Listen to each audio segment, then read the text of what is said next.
সম্মানিত ভিউয়ার্স, আসসালামু আলাইকুম। 69 ফিস্টার পক্ষ থেকে সকলকে জানাই আন্তরিক শুভেচ্ছা ও অভিনন্দন। আজকে যে বিষয়ে কথা বলবো, আপনারা যেটা দেখতে পাচ্ছেন এটা আমরা নোয়াখালী ভাষা জোয়া কই। তো আপনারা এই জোয়া এগুলো যদি কৃষিকাজ করতে গেলে বা যে কোথাও আপনি এগুলো পান, তাহলে এগুলোরা ঝাড়িয়ে লাইবেন। জ বাদ দিয়ে ম লাগায় আপনারা বুঝে নেবেন, ঠিক আছে? কমিউনিটি গাইডলাইন ধরো তো। তো আপনারা এইগুলো যেখানে পাবেন বা যেখানে দেখবেন এটা ঝাড়িয়ে নেবেন। আর এগুলাতে ওষুধ ব্যবহার করবেন আপনারা আশাথিয়ন। ওইটা ব্যবহার করলে যথেষ্ট, ঠিক আছে? তো এগুলা কিন্তু কৃষির অনেক ক্ষতি করে।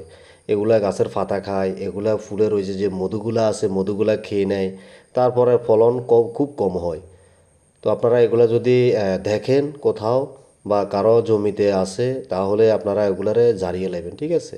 জবাদ দিয়ে ম লাগাই বুঝে নেবেন। তো আমরা কথা বলতেছি, আর এগুলা যদি মানুষের কোনো শরীরের কোথাও যদি লাগে, তাও কিন্তু সমস্যা। এগুলো একবারে মানে পুরা গা ওয়া দি যা, মানে অ্যালার্জি দেখা দিলে যেমন আছে না, ওই যে ফস্কা ফস্কা হয়ে যায় পুরো শরীর, সেম এমন হয়ে যায়।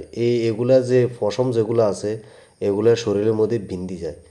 হ্যাঁ, তো এর পরিপ্রেক্ষিতে কিন্তু এগুলো অনেক শরীর ফুলে যায়, ওইখানে চুলকায়। তো আবার আরেকটা জিনিস আপনারা খুব মাথায় রাখবেন, এগুলো যদি কোনো শরীরের কোনো জায়গায় লাগে, এরকম যদি ওয়া দি যা, তাহলে ওই জায়গাটা মাথার উপরে ঢলিয়ে নেবেন, মানে চুল দিয়ে এটা ঘষা দিবেন। তাহলে কিন্তু এটা বিষ ব্যথা চলে যাবে, আর এগুলো হুংটুং যদি ভিতরে ঢুকে এগুলো বাইরে চলে আসবে। আপনি যদি মনে করেন এমন জায়গায় আপনাকে এটা লাগছে কিন্তু ওয়া দিয়ে গেছে, আর আপনি মাথার লগর ডলবেন কীভাবে?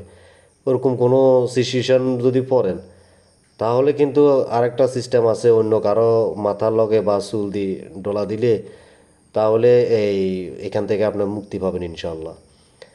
আর এগুলা নোয়াখালী ভাষা আমরা জোয়া কই, আমাদের গ্রামের ভাষা এগুলারে কি কয়, মানে এটা মানে কি নামে পরিচিত, কমেন্ট করে অবশ্যই জানাবেন। আপনি ভিডিওটি কোথা থেকে দেখতেছেন সেটাও জানাবেন ইনশাল্লাহ।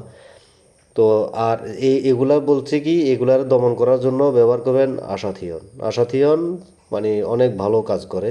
তো আমরা কৃষিক্ষেত্রে আমরা আশাথিয়নে বেশিরভাগ ব্যবহার করি।